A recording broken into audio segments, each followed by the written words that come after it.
বুল্লুত motor চালক সন্থাৰ যান-জঁটৰ সমস্যা ৰোধৰ বাবে পূৰ্বৰ ই-ৰিক্সা টেম্পু ষ্টেণ্ড স্থানান্তৰ কৰক। কামৰূপ জিলাৰ অন্তৰ্গত হাজোৰ বুল্লুত বজাৰত পূৰ্বৰে পৰা থকা ই-ৰিক্সা টেম্পু ষ্টেণ্ডৰ বাবে সৃষ্টি হৈ থকা যান-জঁটৰ সমস্যা ৰোধ কৰাৰ বাবে শিমলুতল চকলৈ ই-ৰিক্সা টেম্পু ষ্টেণ্ডৰ ঠাই স্থানান্তৰকৰণৰ ব্যৱস্থা কৰা হয়, যাৰ বাবে আজি প্ৰতিকূল বতৰকো নেওচি বুল্লুত মটৰ চালক সন্থাই ৰাজপথলৈ ওলাই আহি বুল্লুত মটৰ চালক সন্থাই সংবাদ মাধ্যমৰ সন্মুখত প্ৰতিক্ৰিয়া সাব্যস্ত কৰে। উল্লেখ্য যে কোঁৱৰপুৰ দক্ষিণ সিংৰা দিশলৈ যোৱা ই-ৰিক্সা টেম্পুসমূহ বুল্লুত চাৰিআলি শিমলুতল চকত নিয়ম শৃংখলা বজাই ষ্টেণ্ড কৰি ৰাখিবলৈ ব্যৱস্থা কৰা হৈছে বুলি জানিবলৈ দিয়ে বুল্লুত মটৰ চালক সন্থাৰ সদস্যবৃন্দই, যাৰ দ্বাৰা বুল্লুত বজাৰত প্ৰতিদিনে সৃষ্টি হোৱা যান-জঁটৰ সমস্যা দুৰ্ঘটনাৰ আশংকা ৰোধ হ'ব বুলিও আশা প্ৰকাশ কৰিছে অঞ্চলটোৰ স্থানীয় মহলে। হাজোৰ পৰা মুছাউদ্দিন আহমেদৰ ৰিপৰ্ট, লাইভ আছাম 24।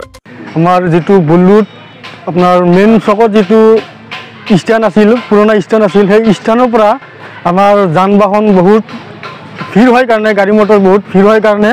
তাৰে পৰা বুল্লুত চাৰিআলিলৈকে আমি ট্ৰেন্সফাৰ কৰি আনিছোঁ ইয়াতে, যাতে আমাৰ কোনো এক্সিডেণ্ট বা হেৰিৰ কাৰণে হেৰি নহয় কাৰণে আমি ইয়াতে বুল্লুত চাৰিআলিত ট্ৰেন্সফাৰ কৰি আনিছোঁ। আপোনালোকৰ যি মানে পুৰণা ষ্টেণ্ড আছিল, হয়, বজাৰৰ সন্মুখত, হয়, এই ই-ৰিক্সা টেম্পো যিটো ষ্টেণ্ড আছিল সেইটো মানে আমাৰ এই বুল্লুত চাৰিআলি মানে শিমলুতলৈকে হস্তান্তৰ কৰা হৈছে, ষ্টেণ্ডৰ কৰা হৈছে, হয়। তাত আপোনালোকে প্ৰশাসনৰ সহায়, এতিয়া সেই বিষয়ে আমি আৰক্ষী প্ৰশাসনৰ সহায় বিচাৰিছোঁ যাতে আমাৰ ভৱিষ্যতলৈকে ইয়াতে থাকে। গতিকে তাৰ কাৰণে আমি সমূহ ৰাইজক এইটো বিনম্ৰ অনুৰোধ কৰিছোঁ বা ড্ৰাইভাৰ সন্থাক আমি অনুৰোধ কৰিছোঁ যাতে মেইন হেৰিত আপোনালোকে ষ্টেণ্ড নকৰি বুল্লুত চাৰিআলিলৈকে আহি ষ্টেণ্ড কৰে যেন। নমস্কাৰ, আপোনালোকৰ নিউজৰ জ্ঞাতাৰ্থে মই জনাব বিচাৰোঁ যে আমাৰ ই-ৰিক্সা আৰু টেম্পু ষ্টেণ্ডটো বজাৰৰ মাজত আছিলে আৰু এই টেম্পু ষ্টেণ্ড আৰু ই-ৰিক্সাৰ এটা অসুবিধাৰ কাৰণে ৰাস্তাত অহা যোৱা গাড়ীখিনিয়ে মানে সুবিধামতে তেওঁলোকে যাব নোৱাৰে, আহিব নোৱাৰে,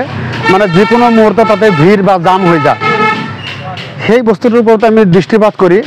আমি উমৈহতীয়া হিচাপত আমি ই-ৰিক্সা আৰু টেম্পু ড্ৰাইভাৰকেইজনৰ লগত এটা আলোচনা কৰি এটা সিদ্ধান্তত উপনীত হৈছোঁ যে আমি যদি তাৰ পৰা ই-ৰিক্সা আৰু টেম্পু ষ্টেণ্ডটো যদি আমি এটা নিট এণ্ড ক্লিন, এটা চাফা, এটা আহল বহল জেগাত যদি এওঁলোকক সুবিধা এটা দিব পাৰোঁ বা এওঁলোকে যদি সুবিধাটো লয়, আৰু এই সুবিধা মৰ্মে কি হ'ব, বৃহৎ অঞ্চলটোৰ এটা সুবিধা হ'ব, কোনো ধৰণৰ এক্সিডেণ্ট বা কোনো এটা দুৰ্ঘটনাৰ সন্মুখীন হ'ব লগা নহয়।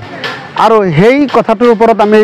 মানে গুৰুত্ব দি আজি আমি আপোনালোকৰ জ্ঞাতাৰ্থে জনাব বিচাৰিছোঁ যে আমাৰ যিসকল ই-ৰিক্সাৰ চালক আৰু যিসকল টেম্পু চালক তেওঁলোকে যাতে আমাৰ এই চাৰিআলিখনত বা চৰাবুৰীত যোৱা গাড়ীখিনি চৰাবুৰী ছাইডত ৰাখিব পাৰিব বা হয়তো দক্ষিণীয়া কোঁৱৰপুৰত যোৱা গাড়ীখিনিয়ে মানে পূব ছাইডত শিমলুৰ তলত এইটো ছাইডত ৰাখিব পাৰিব নিজৰ ডিচিপ্লিন বজাই ৰাখি, আৰু বাকী চৰাবুৰীখিনিয়েও মানে চৰাবুৰীৰ ছাইডত ৰাখি ধুনীয়া এটা মানে এটা সুন্দৰ শৃংখলা বজাই ৰাখি যাতে তেওঁলোকৰ গাড়ীখিনি ষ্টেণ্ড কৰে। আৰু এই ষ্টেণ্ডৰ সপক্ষে মই সম্পূৰ্ণভাৱে একমত, আৰু মই অনুৰোধ কৰিম যে আমাৰ প্ৰশাসনে যাতে আমাৰ এই টেম্পু চালক বা চালকৰ মানে সন্থাটোক সম্পূৰ্ণভাৱে সহায় আৰু সহযোগিতা কৰে। ধন্যবাদ। আমি দেখিব পাইছোঁ মানে দেখিছোঁ যে বুল্লুত বজাৰৰ দলঙৰ ওপৰৰ পৰাই মানে বুল্লুত বজাৰৰ সন্মুখলৈকে মানে বহুত যান-জঁটৰ সৃষ্টি হৈছে, ড্ৰাইভাৰসকলক কি ক'ব? হয়, নিশ্চয় কৈছে আপুনি যে তেওঁলোকে মানে যিকোনো মুহূৰ্তত গাড়ী এখন মানে ৰখাৰ যিহেতু জেগা নাই, ছাইডত বামটো একদম সৰু, ছাইড বাম নাই, দুটা ছাইড বাম নাই,